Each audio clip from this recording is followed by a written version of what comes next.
Hello, and welcome to the latest in the SanaMass 4 webinar series.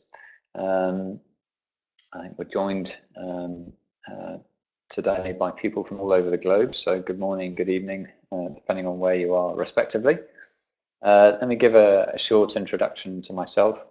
I'm Ed Dixon. I'm the Group Chief Operating Officer and Managing Director of our UK business, and my, history with India dates back to 1997 when I helped set up the back office of a UK insurance company in Bangalore, and I can safely say that every year thereafter the topic of wage inflation has been a topic that's been debated.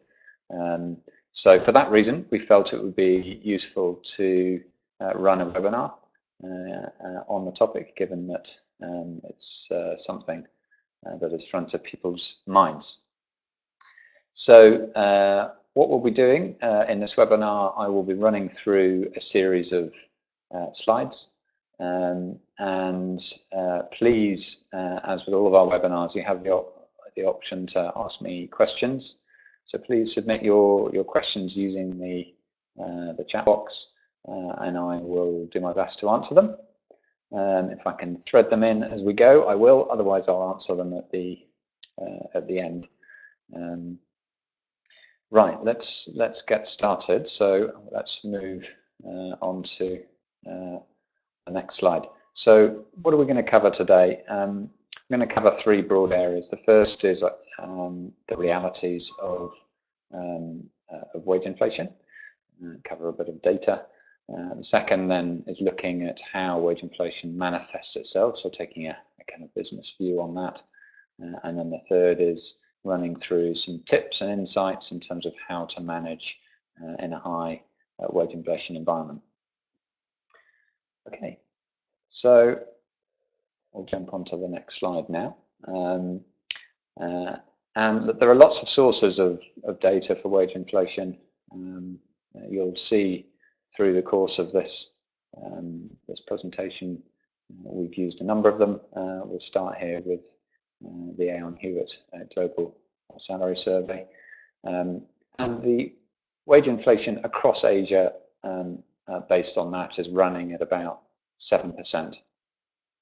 Now, if you look at wage inflation in India, which was reported at 10.6%, it's both materially above the wage inflation level for Asia, but I'll come on to contextually where that is. Now, at 10.6%, a point of reference to that would be to look at regular inflation measure, so consumer price index as an example, which in India, as of May anyway, was running at 5.7%. So there's quite a difference between those two figures. Some other points of reference there to look at China, running at just below 8%. And obviously those figures, whether for Asia, India or China, are materially different to perhaps some of the Western economies. And as you'll have seen there, I've listed the US, the UK, Australia and Canada, which are all running at around the 3% level. And of course, in the public sector, if I speak about the UK, obviously below that again. Now, I referenced the consumer price index there. Just out of context, the Reserve Bank of India, central bank in India, has set a target for the primary inflation measure, which is CPI, to be within 6%, below 6%, I should say, by January 2016, and then between 2 and 6%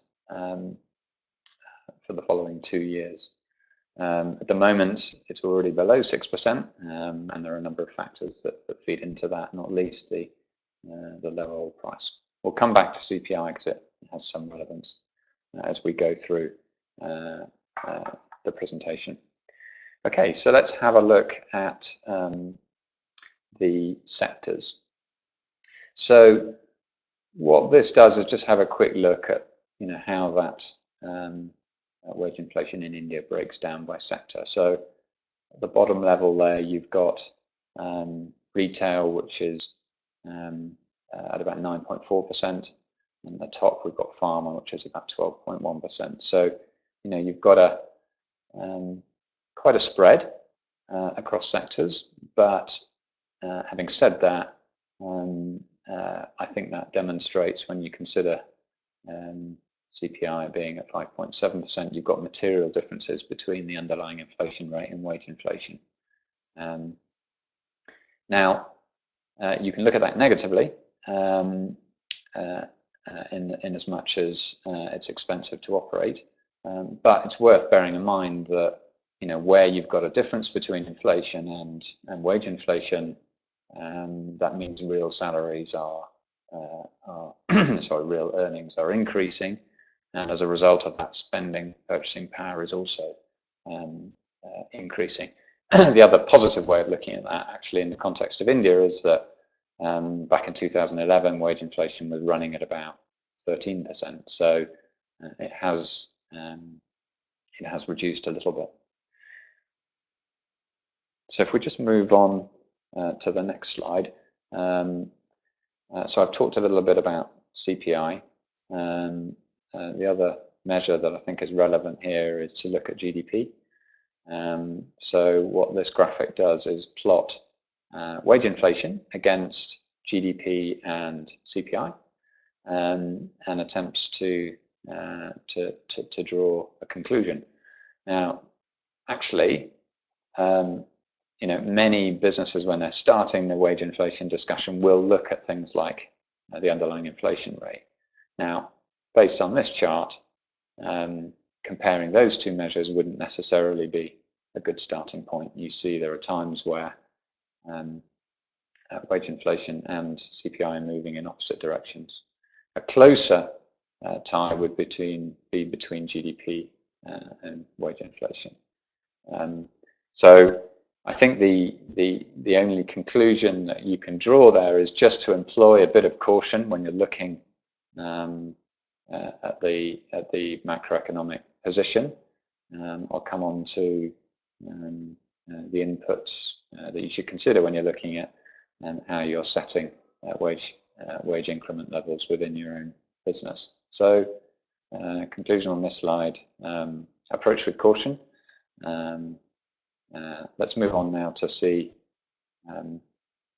what we think those drivers are.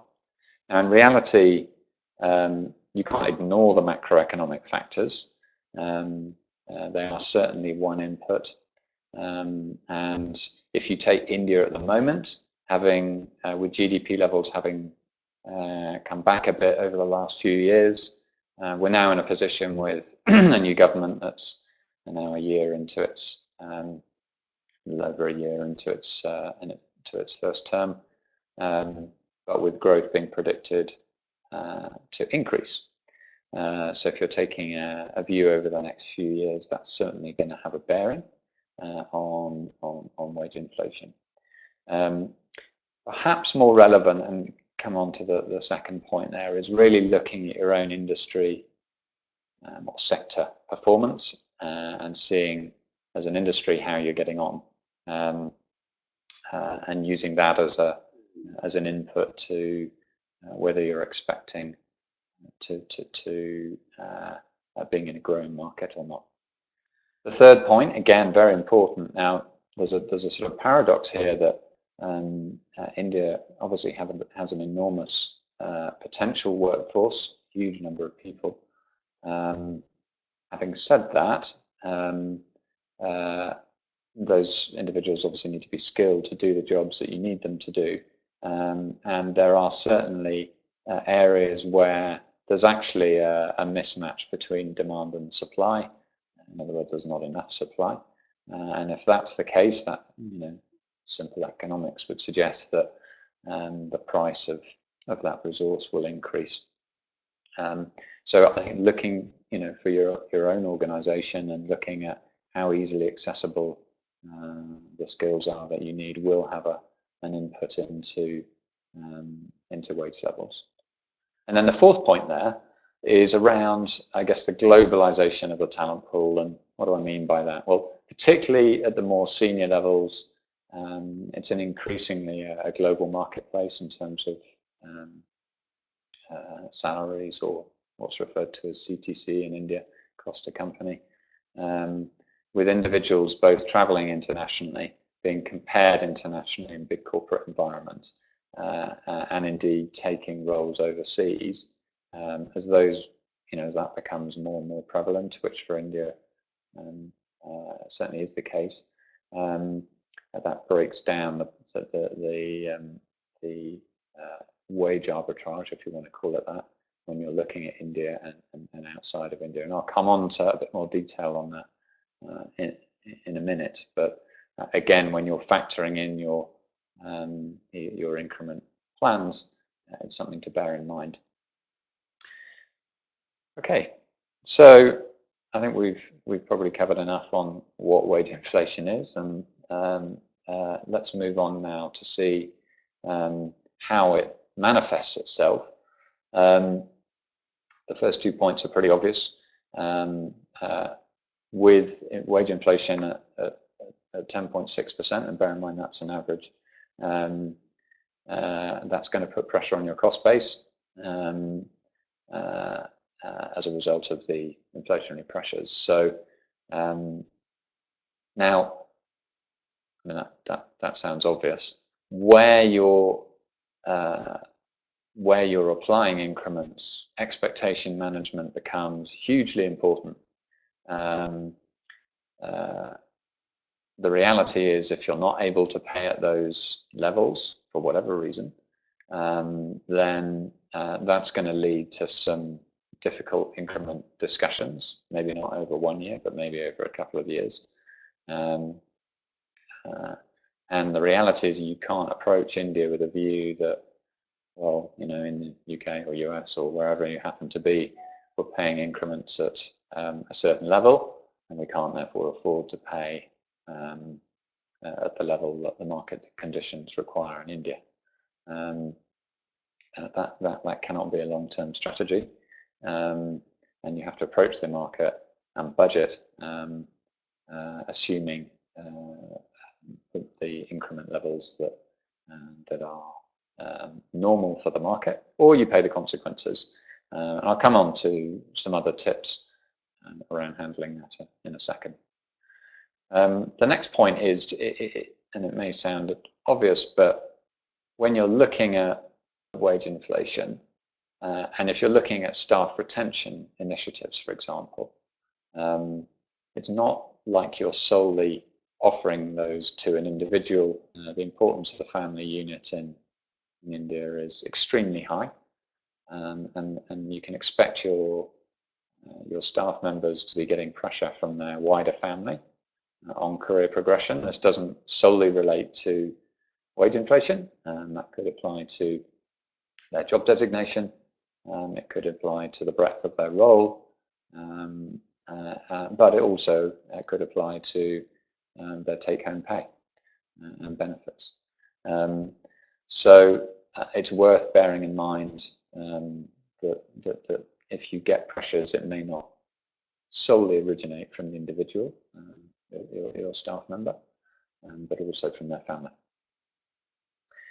The next point is around what's known as hikes in India, which basically is moving from one job to the next and using that as a vehicle to progress in salary. And whilst that concept obviously is probably fairly global in nature, in India, it's not uncommon for people to be securing hikes in excess of 25% and much higher in some cases.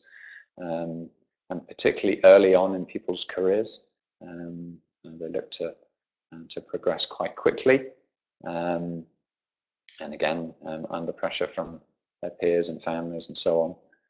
And that brings us on to the next point, which is you see quite a high level of job hopping. So it's quite normal to see on CVs 10 years of, a year, 18 months, 2 years early on in people's careers.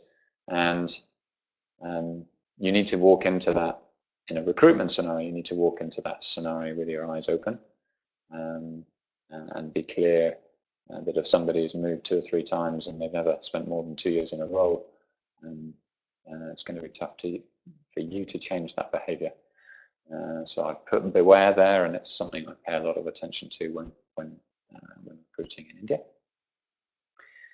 The next point is that it can be difficult to find the right people, and this is back to the point around the talent pool, and even tougher to retain them. In some cases, there just is the mentality that after 3 or 4 years or whatever, I've got to move on, I've got to progress, and therefore structuring your employee benefits package in a way that encourages longevity for the right people is something you'll have to work pretty hard at. So I think that's that point.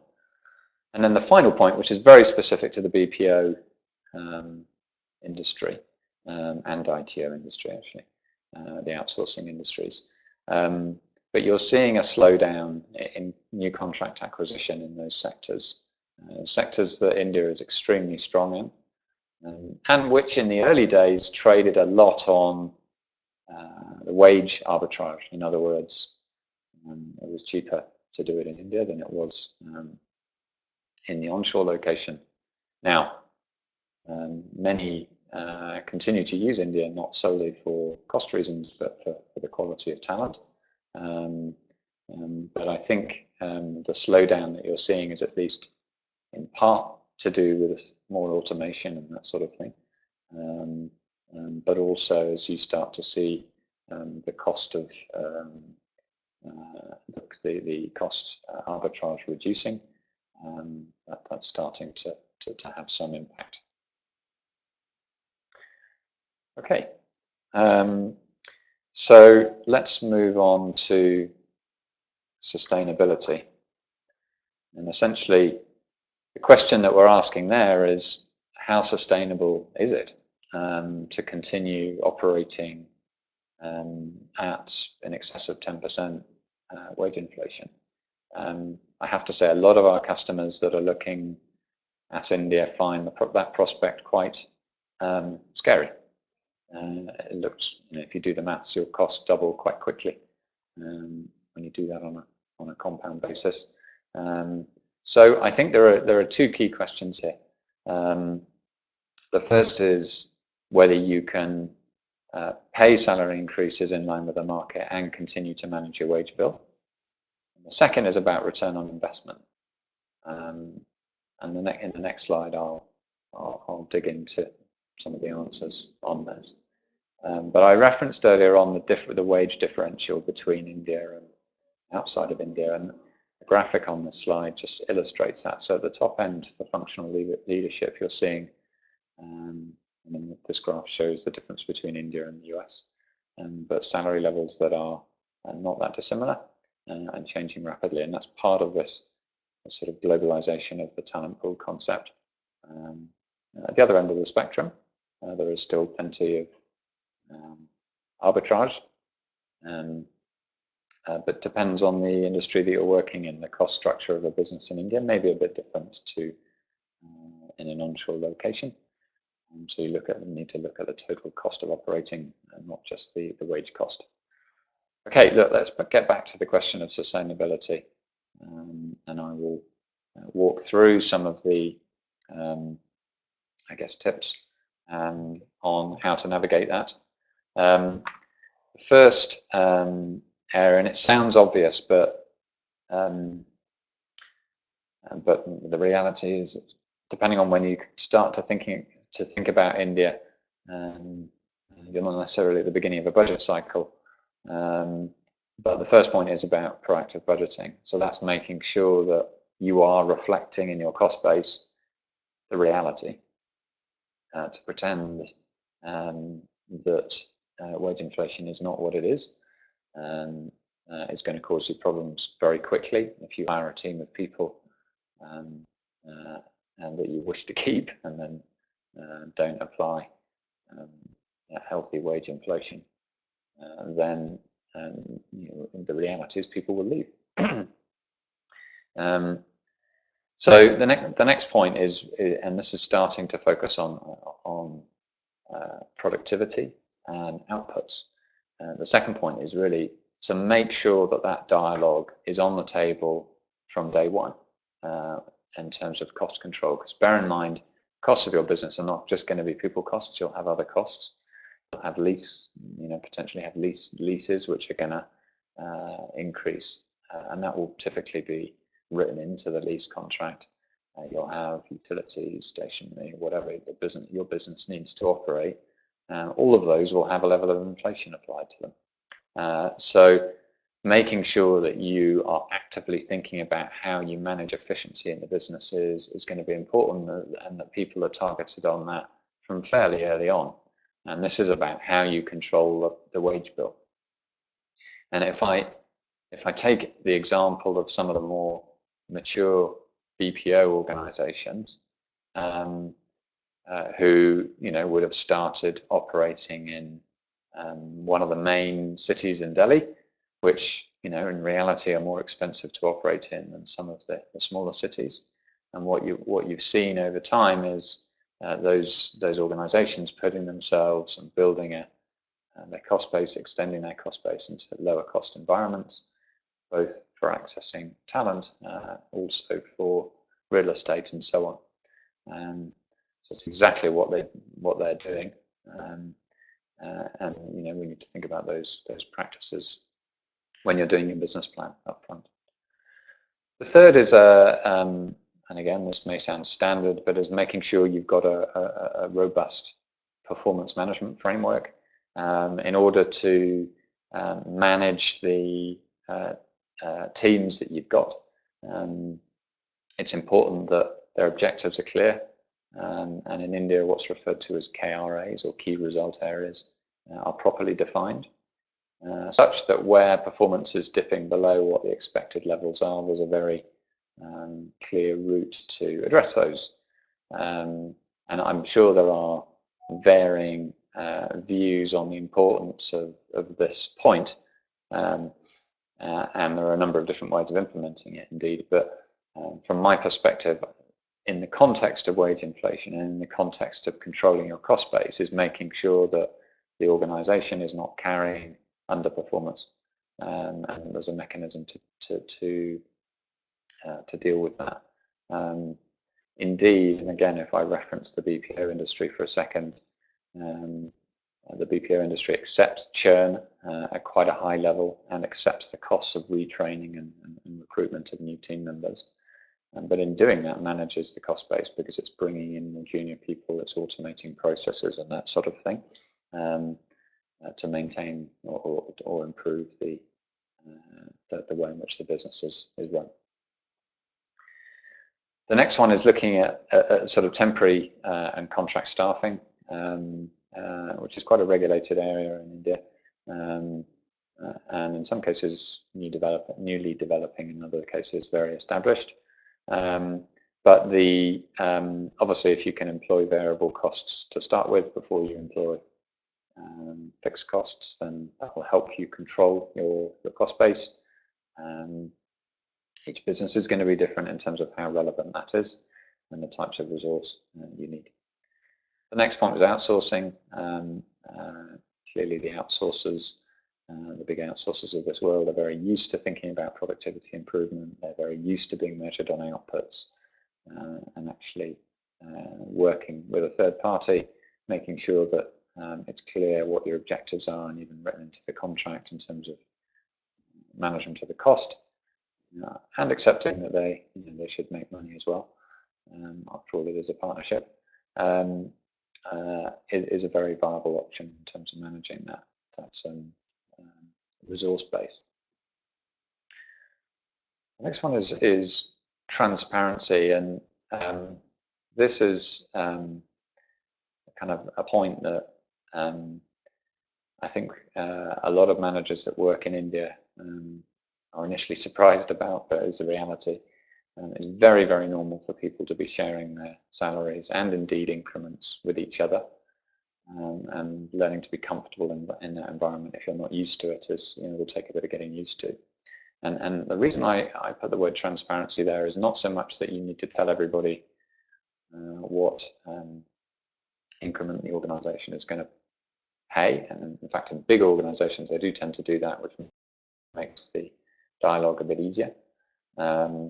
It's more that you need to be able to answer, you're prepared to answer the questions and expect that individuals will compare how they've been assessed. And you'll need to be ready to respond to those if challenged. The penultimate point here is around retention, and I've mentioned that you'll have, where you've got people you want to keep, you're going to have to work quite hard to retain them, or at least make sure that you have retention strategies.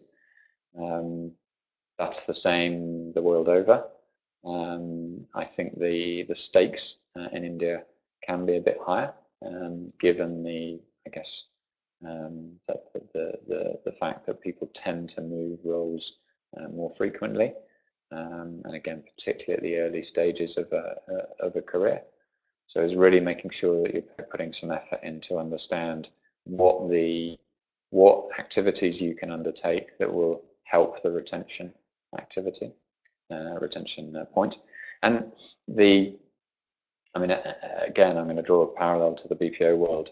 What's interesting, if you look at that world, is what was perhaps seen as a benefit at one point in time becomes the norm across all organizations, and actually it's almost a hygiene factor by a few years down the line, so that what you hoped was going to help retain staff actually just becomes, well, this is part of your package. So it's an area you constantly need to be looking at, and we have an HR advisory team that spends time advising our clients on exactly this point. And then the last point, which arguably is the most important point on here, is around return on investment. So to some extent, it's easy to have a dialogue with somebody around wage inflation at 10+%, as long as the return on investment is there. If they're a salesperson, that you can see their sales, they're delivering against their sales targets and so on. So what's key here is making sure that we're clear on what that output is in the individual role, and making sure that that individual is clear on that as well. And you can use variable pay as a lever here, but the reality is, with inflation, the underlying inflation rate running at, as I said, 5.5 or 5.7%, until quite recently, quite a bit higher than that, and in some categories, much higher than that. So food inflation, as an example, which has a seasonal element to it, really will have an effect on people's day-to-day quality of life. So the extent to which you can make sure that you've got outputs that are attached to the increases in cost will make the dialogue a lot easier. Okay, so I think I'm broadly done on that slide. Now, before I come to questions, and I can already see a few questions having come in, so I'm not going to answer them now. I'll answer them shortly. I just want to leave a final thought, really, which is about China. And to be honest with you, I think people compare India and China too readily, but I think in this case that there is a valid comparison, and I'll come on to explain why. So China has seen double-digit wage inflation now for at least the last decade, and obviously China has delivered its growth primarily through manufacturing and export. That's now changing, but the relevance of manufacture in the context of India is Narendra Modi's Make in India campaign that he's personally championing to promote India as a manufacturing destination. And with minimum wage levels having doubled, within about 5 years in some areas, China has been forced to embrace automation and productivity improvement. Now, the IMF has estimated that a 10% increase in the minimum wage, which is in reality what India's currently faced with, translates into a 1% fall in employment. Now, 1% in the context of the size of the labor pool in China is very, very significant. So in terms of India, an important point here on the Make in India campaign is therefore to think strongly about that. The reality is that India has a huge labor pool. If India is able to successfully skill that labor pool, and back to our demand and supply economics, that should help with managing the cost of manufacturing in India. But skilling it therefore becomes a very, very important point. Okay, so what I'm going to do now is just run through some questions. So the first question I've got here, I have a small and newly formed team. I'm being pressured to award an increment at the anniversary date outside of our budgeting cycle. Is this normal? Well, the short answer is it's not unusual. So it is. If you've not defined a policy otherwise, people probably will expect an increment a year after they start their job.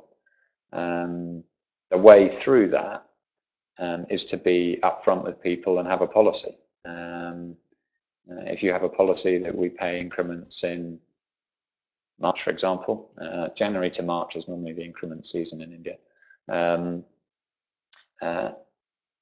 Then regardless when you join, when it is you're likely to be assessed, and it's an important part then to include that in your recruitment process and an HR orientation process such that people's expectations are controlled.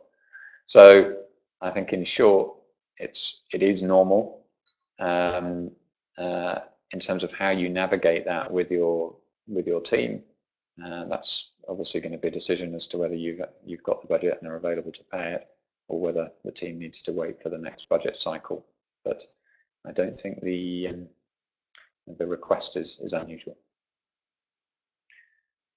Okay, next question then. You said that the link to consumer price index is not that strong. How practically then do you derive the increment percentage? So, I can, if I explain how I do it for my own business. As I said, the increment cycles, we actually have two, but let me just simplify it by talking about one. Once a year, we look at the way in which the sector has performed. So we do go out and look at benchmarks. I'm always a little bit hesitant on benchmarks. I think they're a useful input, but not the total answer. We look at the macroeconomic position. So we do look at GDP. We look at what inflation's doing, what measures the Reserve Bank of India are employing. We look at our own business performance. And it may sound obvious, but that's obviously relevant. And then going forwards, we'll look at how, what the predictions are both within our own business plan for the economy and so on. And then, for particular roles, we do enter into a discussion about, recruitment, how scarce resources and so on. And the reality is, out of that, we come up with a framework, which is numeric. So we define a number. So it's fairly well researched. That's done between the business and our HR team. So taking different inputs, and then we start the process of reviewing performance and applying increments accordingly. So I don't suppose that's radically different to elsewhere in the world, but there's no single answer here. There's no single report I can buy and then just set my numbers accordingly. I have to look at the situation for the business at any point in time. Okay. The next one then. Next one is a difficult one. What are your predictions for wage inflation for the next few years? Difficult one, this one. I mean, I don't have a crystal ball in the same way as I'm sure all of you don't as well. I would go through that process. Look, the reality is, I said there is some correlation between GDP. As I said, also the wage inflation in India has come back a little bit over the last couple of years, with GDP predictions to increase. If that happens, then it wouldn't be a total surprise to see some increases. But the flip side there is the RBI are forecasting reduced inflation rates, so you may have a pull one way and a pull another way. So that may seem like a bit of a cop-out answer, but I think at this point that's the best I can do until the rhetoric really from the government translates through into reality and growth, which we've got every optimism it will. And there's a number of key initiatives in the economy, such as the implementation of GST, goods and services tax, which in of itself is expected to boost GDP. So, it's something we will look at very closely, and yeah, maybe we do an update of this in 6 to 12 months' time and see where we're at. Okay. The next one then. So you said transparency is important. Can you elaborate? Yeah, and the transparency point is well, for me, having worked in India and having been used to working outside of India, and until very recently I was based in India, I personally found quite challenging. I wasn't used to operating in an environment where everybody told everyone else what they earned and indeed what their increments were. I think the only discipline that forces back on you as a manager is good, actually. I mean, it forces you to really need to account for your decisions and be clear and make defendable decisions in the context of how people are performing and therefore what level of increment they're getting. So I'm not sure there's much more I can say on that other than be transparent, expect to be challenged, and expect to defend your decisions in terms of how you've applied the increment. And actually an important part there is involving your HR team.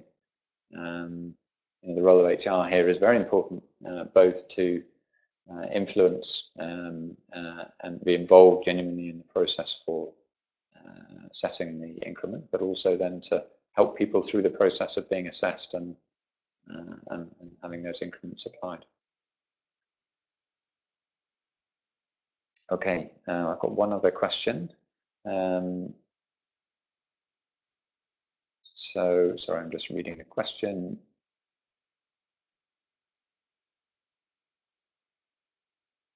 So, yeah, so the question is broadly, and I'm paraphrasing, that for India you have, so outside of India you have countries where you have CPI and wage inflation closely correlated, but for India you have a big discrepancy between the underlying inflation rate and the wage inflation rate. And the reality, I mean, I'm not an economist, the reality is that difference exists. As I said, there is a positive implication of that in terms of purchasing power.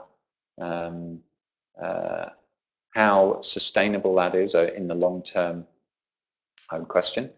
But at this point in time, there is a material difference between those two indices. And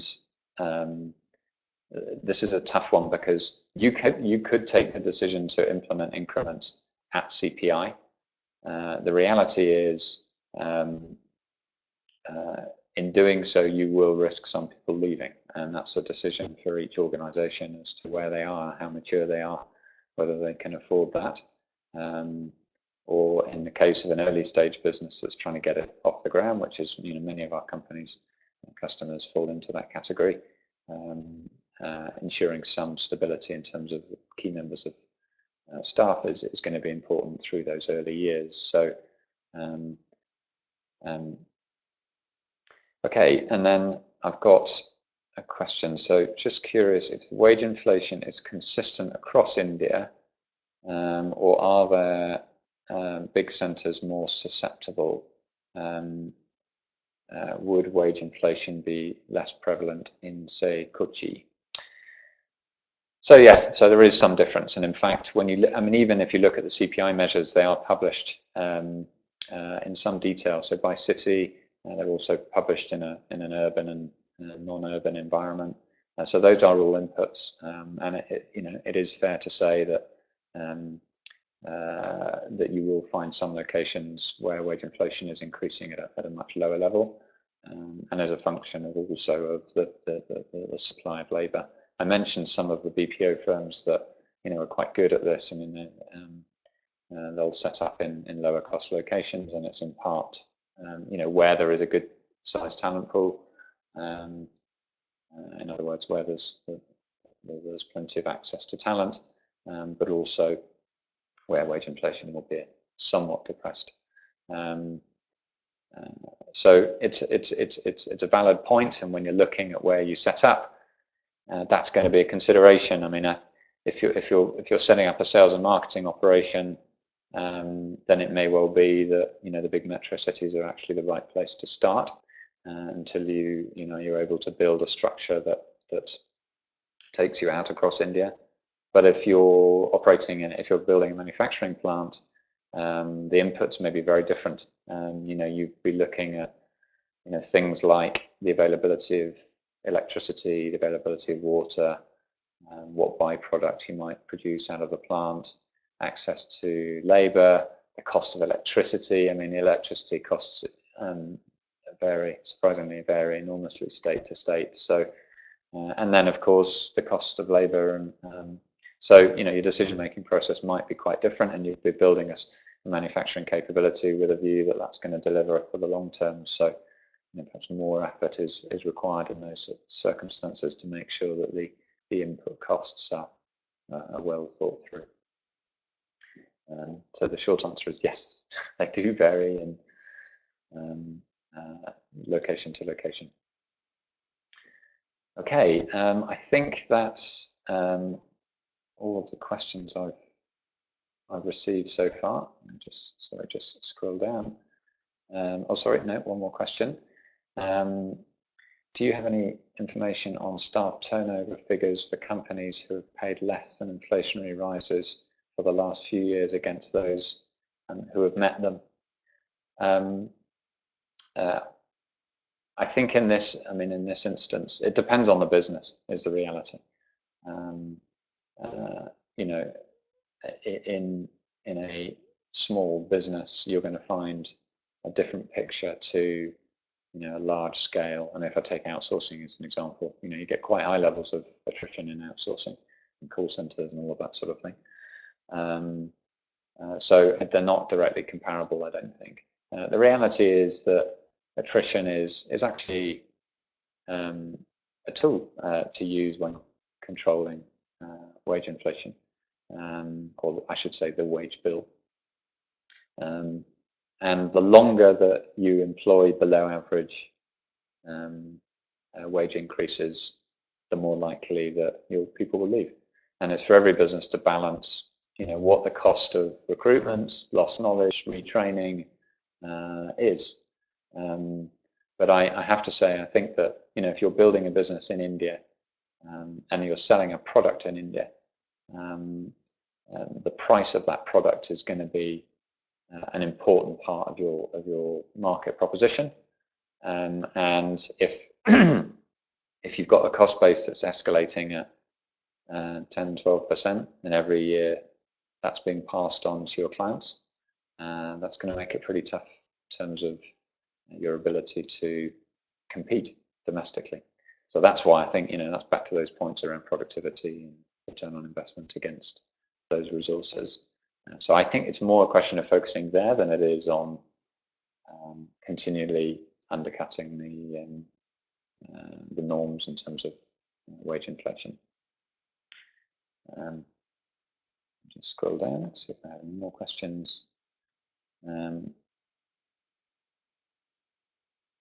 Okay, sorry, yep, maybe I missed it, but did you address the last bullet on your last slide, important lessons from Make in India? This would be of interest to hear. So, I mean, I did reference that. I mean, the point on Make in India is that for India to be a sustainable manufacturing location, control of input costs is going to be vital.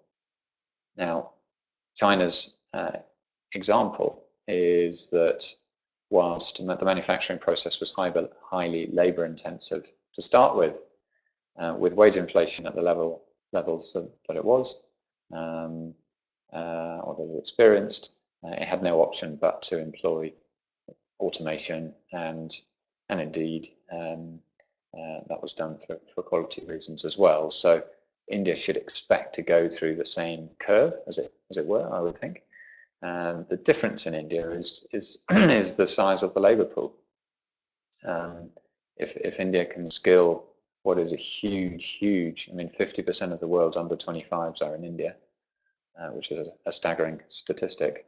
But if that resource can be skilled, then actually you have a good supply of labor into the manufacturing process that might help control costs. The reality is, I think, if you're setting up a manufacturing plant, you're not going to take a step back in terms of your thinking and on automation and that sort of thing. But where labor costs are important, for me, a fundamental issue is identifying your supply. Where are those people coming from? How are they being trained, and how they're making their way into your labor force? So that's what I meant by lessons for Make in India. There are lots of challenges to getting the Make in India concept off the ground, but I think India is very well placed to achieve those. Okay, let me go back to my screen. I think we're done on questions, and we're 45 minutes in, which was about our time slot today. So I've just popped up the final slide that's got my contact details on. This is an area we talk to clients about a lot. We have an HR advisory team that advise on exactly this topic, and indeed many others, in terms of how to attract, bring on board, and manage, and indeed exit staff in some cases. And our team would be delighted to talk to any of you, should you wish. Sorry for the sales pitch. So please do get in contact, and I hope you found that a useful session. Thank you very much.